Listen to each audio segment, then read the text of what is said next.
பர்திமேயு சுவிசேஷ ஊழியங்கள் வழங்கும் நற்செய்தி நேரம். தேவ செய்தி பாஸ்டர் ஆர். அகஸ்டின். இந்த நாளில் உங்களோடு நான் பேசி வருகிறேன். செவி கொடுத்தல் என ஆண்டவர் எதிர்பார்க்கிறார். நமக்கு ஒரு வாக்குத்தத்தம்னா சந்தோஷம். 81ஆம் சங்கீதத்தில் 14ஆம் வசனத்தை மட்டும் வாசிக்க சொல்ல போகிறேன். நீங்களும் உங்கள் வேதாகமம் எங்கே இருந்தாலும் சரி தேடி கையில் எடுத்து 81ஆம் சங்கீதம் 14ஆம் வசனத்தை மட்டும் திருப்பி எடுத்து வச்சுக்கிறீங்களா? அப்படி வச்சுருந்தீங்கன்னா அதுனா உடனே நமக்கு ரொம்ப பிரியமாக எடுத்துக்கும். ஏன்னா உன்னை வாளாக்காமல் தலையாக்குவார்னா போதும், அடேங்க அப்பா என்ன செய்வோம், ஆமென், அப்படியே ஆகட்டுன்றோம். ஆனால் தேவனுடைய சத்தத்துக்கு செவி கொடுக்காட்ட எப்படி இருப்போம் அதையும் தெரிஞ்சுக்கணும். உங்களுடைய வேதாகமம் எங்கே இருந்தாலும் 81ஆம் சங்கீதத்தில் 14ஆம் வசனத்தை கையில் எடுத்து வச்சுக்கிறீங்களா? அப்படி எடுத்து வச்சு எல்லாம் தேடி எடுக்கிறவரை பாடுவோமா?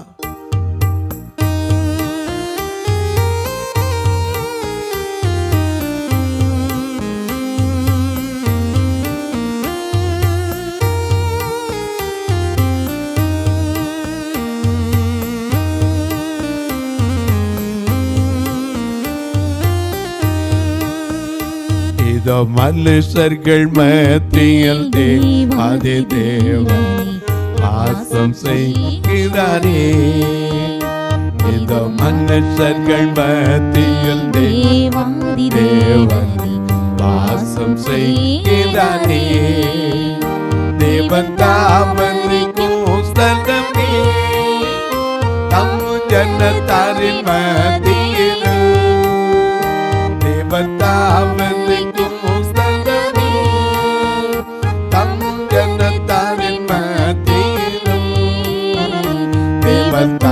அவர்கள் தேவனாயிருந்தே கண்ணீர் யாவையும் துடைக்கிறாரே. தேவன் அவர்கள் தேவனாயிருந்தே கண்ணீர் யாவையும் துடைக்கிறாரே. இதோ மனுஷர்கள் மத்தியில் தேவாதி தேவனே வாசம் செய்கிறாரே.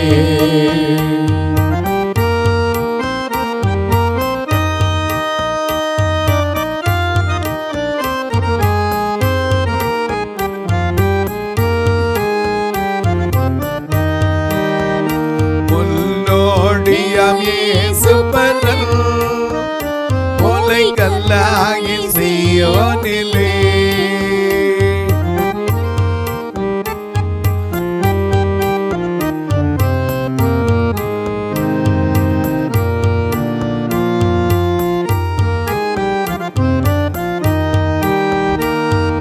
முன்னோடியாமே சுப்பரன் மூளை கல்லாகி சீயோனிலே வாசம் செய்திடும் உன்னத சிகரம் அது அதையோடு நாம் நாடிடுவோம். வாசம் செய்திடும் உன்னத சிகரம் அது அதையோடு நாம் நாடிடுவோம்.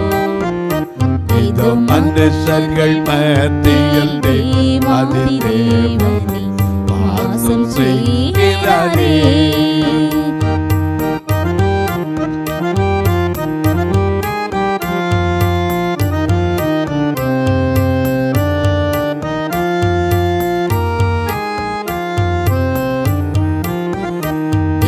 தாமரிக்கும் ஸ்தலமே தம் ஜனத்தாரின் மத்தியிலே.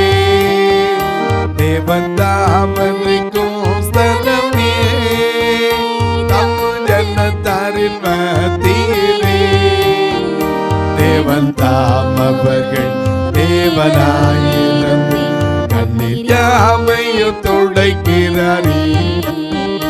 தேவன் தாமவர்கள் தேவனாயிருந்து கண்ணீர் யாவையும் துடைக்கிறாரே. எல்லாம் எடுத்திருப்பீங்க. வாசிக்க சொல்லட்டுமா? 81ஆம் சங்கீதம் 14ஆம் வசனம். நான் சீக்கிரத்தில் அவர்கள் எதிராளிகளை தாழ்த்தி என் கையை அவர்கள் சத்துருக்களுக்கு விரோதமாக திருப்புவேன். அடையப்பா, நல்லா செய்யுங்க ஆண்டவர், சீக்கிரம் செய்யுங்க ஆண்டவர். ஆனா அதுக்கு முந்தின வசனத்தை பாருங்க. என் ஜனம் எனக்கு செவி கொடுத்து இஸ்ரவேல் என் வழிகளில் நடந்தால் எத்தனை நலமாயிருக்கும். எனக்கு அன்பாலே உபாகமம் 28:14 வாசிக்க கேட்போம். உபாகமம் 28:14 வசனத்தை. இன்று நான் உனக்கு விதிக்கிற உன் தேவனாகிய கர்த்தரின் கட்டளைகளை கைக்கொள்ளவும் அவைகளின்படி நடக்கவும் அவைகளுக்கு செவி கொடுத்து வந்தான். தினந்தோறும் கொடுக்கணும், எப்பவாவது போறதில்லை. ஏன்னா நம்ம கொஞ்ச நாளைக்கு போவோம், அப்புறம் என்ன செய்ய மாட்டோம். வேலைகளை கிடைச்சிச்சுன்னா இப்படி தான். எங்கள் நிறைய ஆலயங்களில் பார்த்தீங்கன்னா வேலை கிடைக்கிற வரைக்கும் ஆண்டவரே எனக்கு மட்டும் ஒரு வேலை கிடைக்கட்டும். அதுக்கப்புறம் வேலை கிடைச்சப்பறம் என்ன சொல்லுவோம்? டைம் இல்லை.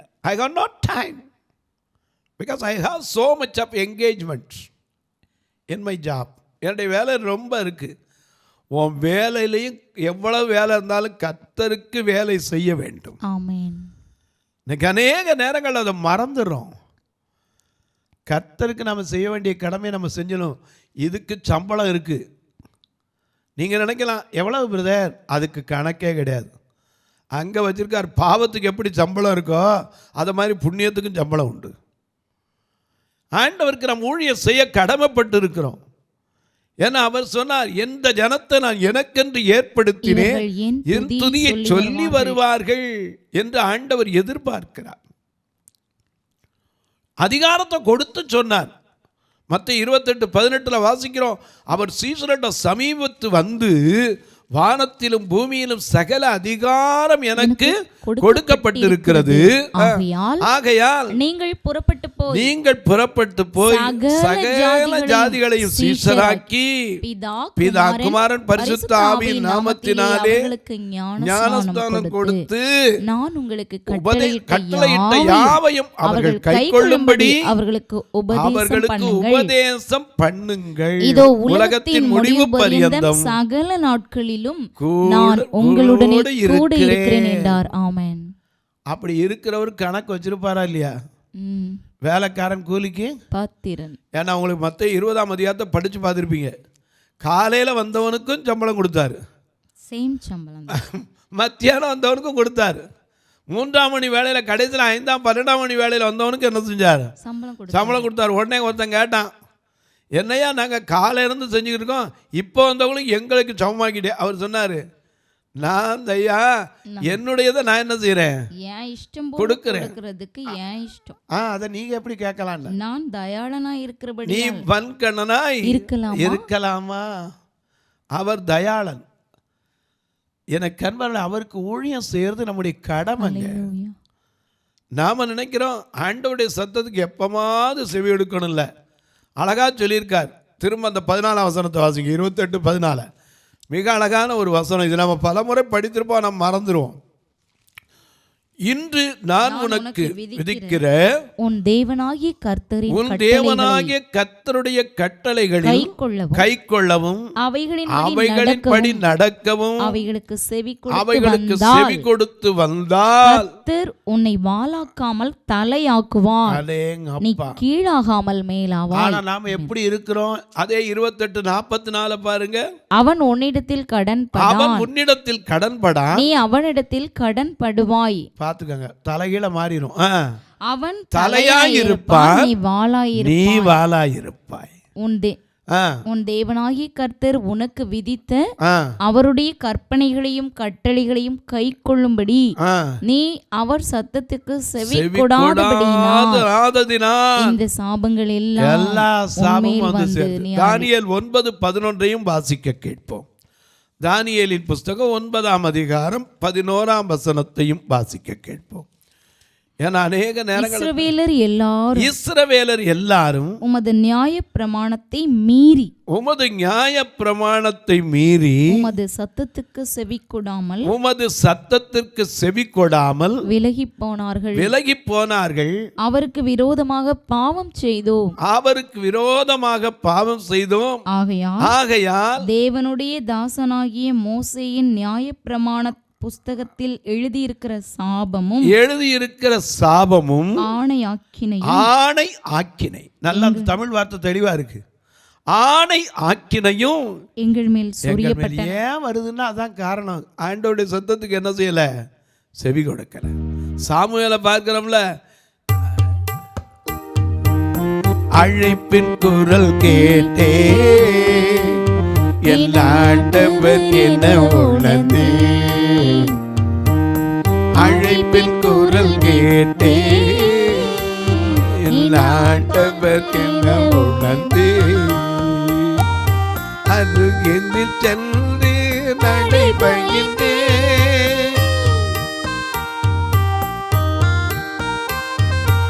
அருகில் சென்று நடைபயின்று பின்னே வாயின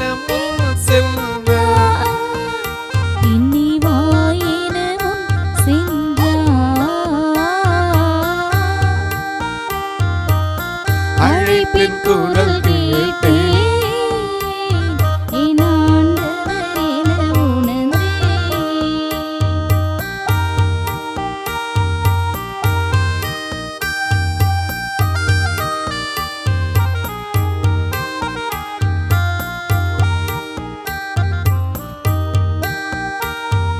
குறைகள் நிறைந்தவன் நாடல்தோ, அதை தெரிந்தும் அழைத்தவர் நீங்கோ.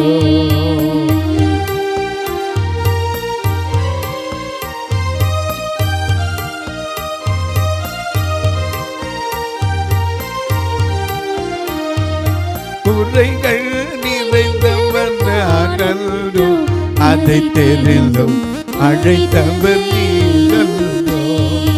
தாயின் கருவில் உன்னை தெரிந்தவர்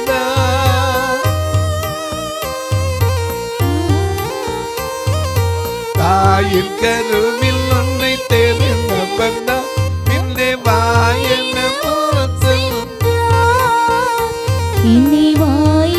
முன் செல்ல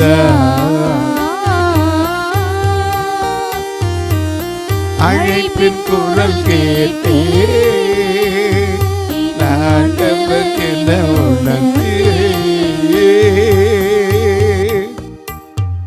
எனக்கு அன்பானவர்களே, செவி கொடுக்கணும். சாமுவேல் குட்டி பையன் படுத்துங்கிறவன் செவி கொடுத்தான், ஏலிக்கு செவி கொடுக்கல. ஏலிட்ட போய் இவன் தான் கூப்பிட்டீரா. ஆண்டவருடைய சத்தம் யாரு கேட்கணுமோ அவங்களுக்கு தான் கேட்கும்.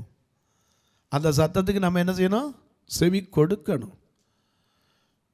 நாம வாளா இருக்கோம், ஏன் தலையா இருக்க வேண்டியவங்க. நாம கடன்காரர்களா இருக்கோம், கடன் கொடுக்கிறவளா இருக்கணும். அதுக்கு காரணம் என்ன? தேவனுடைய சத்தத்துக்கு என்ன செய்யலை? செவி கொடுக்கல. கொடுத்தா உன்னை வாளாக்காமல் தலையாக்குவார். நமக்கு பிடிச்சிடலாம், என் சத்துருக்கு விரோதமாக கையை உயர்த்தாண்டவர். எப்படி உயர்த்துவார்? நாம் என்ன செய்யணும்? அவருடைய சத்தத்துக்கு செவி கொடுக்கணும். ஆண்டவர் நமக்கு எத்தனை நேரங்களில் நமக்கு வார்த்தையை கேட்க பண்ணுறார். நியாய தீர்ப்பை கொண்டு பேசுகிறாரு, அன்பை குறித்து பேசுகிறார், நீதியை குறித்து பேசுகிறார், சந்தேகத்தை குறித்து பேசுகிறார், நம்மளுக்கு வாழ்க்கையில் இருக்க குறைவுகளை குறித்து பேசுகிறார். எல்லாம் வார்த்தையை நம்ம காதில் விழுது. ஏசாயா தீர்க்கதரிசியின் புஸ்தகம் 50ஆம் அதிகாரம் 4ஆம் வசனத்தை வாசிக்க கேட்போம். ஏசாயா 50:4 வாசிக்க கேட்போம். மிக அழகான ஒரு வசனம் வாசிக்க பார்க்கலாம். 50:4. இளைப்படைந்தவனுக்கு சமயத்திற்கேற்ற வார்த்தை சொல்ல, சமயத்திற்கு ஏற்ற வார்த்தை சொல்ல நான் அறியும்படிக்கு கர்த்தராகிய ஆண்டவர் எனக்கு கல்விமானின் நாவை தந்தருளினார். காலைதோறும் என்னை எழுப்புகிறார். கற்றுக்கொள்ளுகிறவர்களைப் போல நான் கேட்கும்படி செவி கவனிக்க செய்கிறார். கவனிக்க செய்கிறார், எழுப்புறார். ஒண்ணு ஹல்லேலூயா. எழுந்திருப்பா எழுந்திருப்பா. அந்த காலைதோறும் அந்த கிருபை வர்ற நேரம் நம்ம எழுப்புகிறார். ஹalleluya. அன்னைக்கு பேதுருவை போய் தட்டி எழுப்புன மாதிரி, எலியாவை போய் தட்டி எழுப்புன மாதிரி நம்ம எழுப்புகிறார். அதெல்லாம் தூங்குகிற நீ விழித்து மரித்தோரை விட்டு எழுந்திரு, அப்பொழுது உன்னை கிறிஸ்து உன்னை பிரகாசிக்க பண்ணுவார் என்று எழுதி இருக்கிறதே. அநேக நேரம் நம்மளை தட்டி எழுப்புறார். நம்ம பாடுற எல்லாத்துக்கும் பாடுறோம், எதையும் பாடாம இல்லை. எல்லாம் மனதுருகும் தெய்வமே ஏசையா, உம்மை மனதார துதிப்பேன் ஸ்தோத்தரிப்பேன். மனதுருகும் தெய்வம் ஏசையா, மனதார துதிப்பேன் ஸ்தோத்தரிப்பேன். நீ நல்லவன் சர்வ வல்லவன், நல்லவன் சர்வ வல்லவன். உங்க இழக்கத்திற்கு முடிவே இல்லை, உங்க அன்பிற்கு அளவே இல்லை, உங்க இறக்கத்துக்கு முடிவே இல்லை, அன்பிற்கு அளவே இல்லை. அவை காலைதோறும் புதிதாயிருக்கும், அவை காலைதோறும் புதிதாயிருக்கும். காலைதோறும் எழுப்புகிறார். எப்படியா கற்றுக்கொள்ளுகிறவனை போல. திரும்ப அந்த வசனத்தை பாருங்க. இளைப்படைந்தவனுக்கு சமயத்திற்கேற்ற வார்த்தை சொல்ல, ஏற்ற வார்த்தையை சொல்றதுக்கு நான் அறியும்படிக்கு நமக்கு தெரியணும். அதுக்கு கல்விமானின் நாவை தந்தருளினார். ஞானியா இருந்தா கூட சாலமோனுக்கு 2 தரம் தரிசனமானார். அவனும் செவி கொடுத்தான். நீ விரும்புறதை என்கிட்ட கேளுனார். 2 நாளாகமம் 1:7 சரி, 1 ராஜாக்கள் 3:5 சரி, அதே மாதிரி 9ஆம் அதிகாரத்திலும் சரி, மறுபடியும் அவனுக்கு தரிசனமானார். 2 முறை தரிசனமாகி கேட்டார், நீ விரும்புகிறத என்னிடத்தை கேளுனார். அவன் உடனே கேட்டான், ஆண்டவரே எனக்கு இதெல்லாம் தரணும். ஆண்டவர் உடனே அவன் கேட்ட விருப்பத்தை அவரும் கேட்டார். நாம் அநேக நேரம் கர்த்தர் நமக்கு பதில் கொடுக்கிற தெய்வம், பேசும் தெய்வம். அவர் பேசுவார், பதில் கொடுப்பார். நாம் பாடுறோம்ல, இயேசுநாதர் பேசினா, இயேசுநாதர் பேசினா அவன் எல்லாம் பேசுவா. ஏழை நெஞ்சம் அமைதி கொள் எல்ல கூறுவா. இயேசுநாதர் பேசினா அவன் பேசுவா. ஏழை நெஞ்சம் அமைதி கொள் எல்ல கூறுவா. பாவிகளே பாவிகளே தேவனை பாருங்கள், பார்வையிலே பழுது வந்தா தேவனை தேடுங்கள்.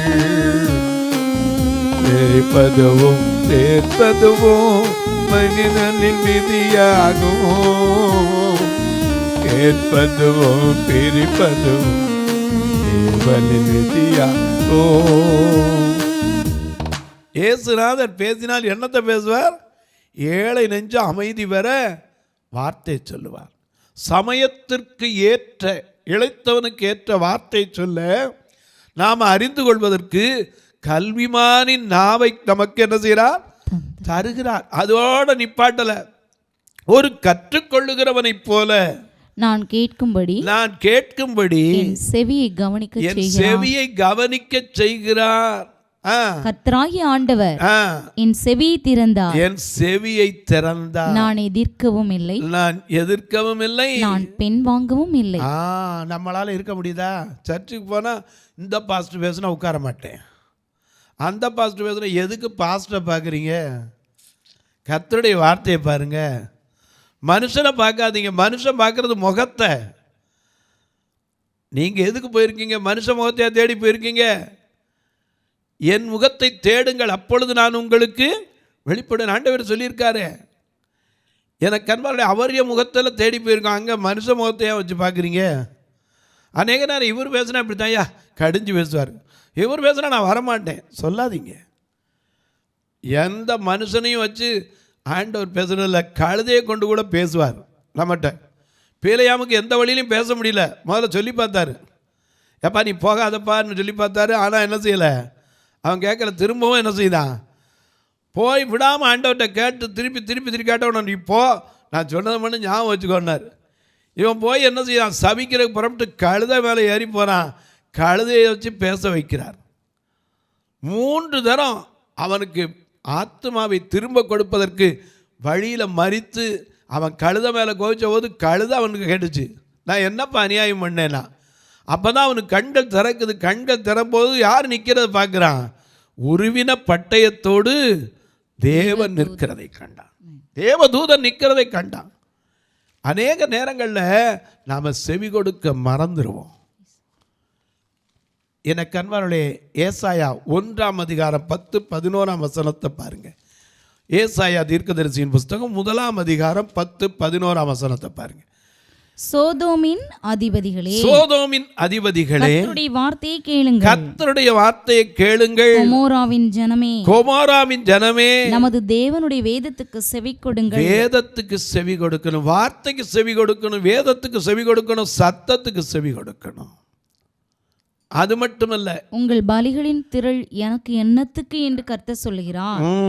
ஆட்டுக்கடாக்களின் தகன பலிகளும் கொழுத்த மிருகங்களின் நினமும் எனக்கு அரோசிகமாயிற்று.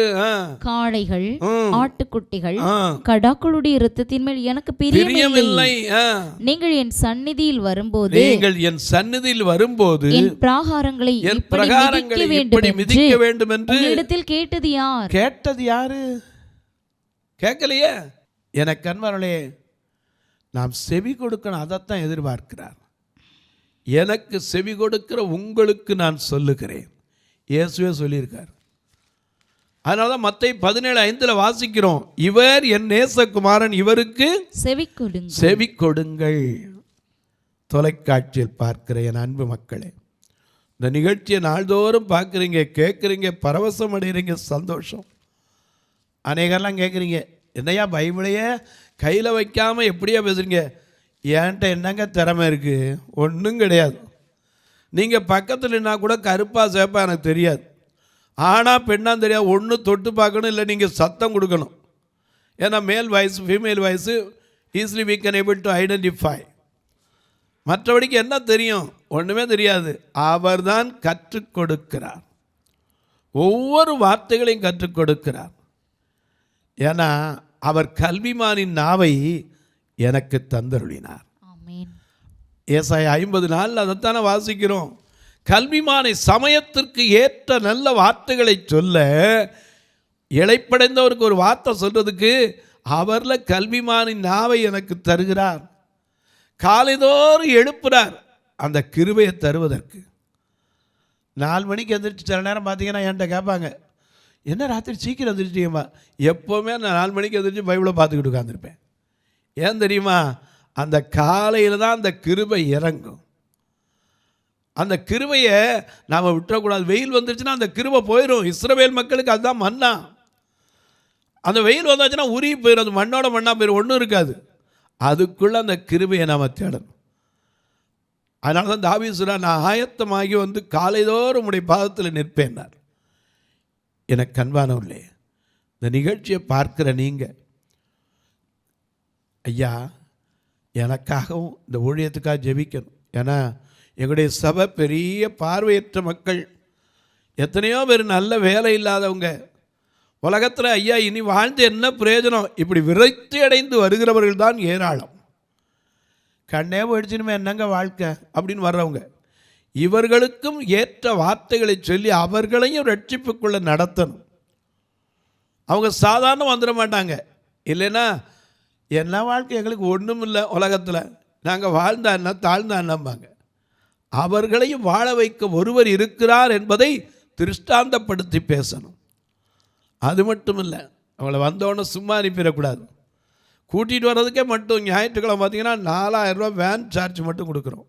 மாதம் 16,000, வருஷத்துக்கு என்னாச்சுன்னு பாருங்கள். ஆண்டவர் எங்கேயோ எத்தனை வாட்டியாவது ஏவணும். ஒரு நல்ல ஒரு வேனை கொடுப்பாங்கன்னா அந்த செலவு எவ்வளோ குறையும், அது பிரயோஜனமாக இருக்கும். எத்தனை பேர் சும்மா கூட வச்சுருப்பாங்க. மனசு வரணும், ஆண்டவர் பேசணும்.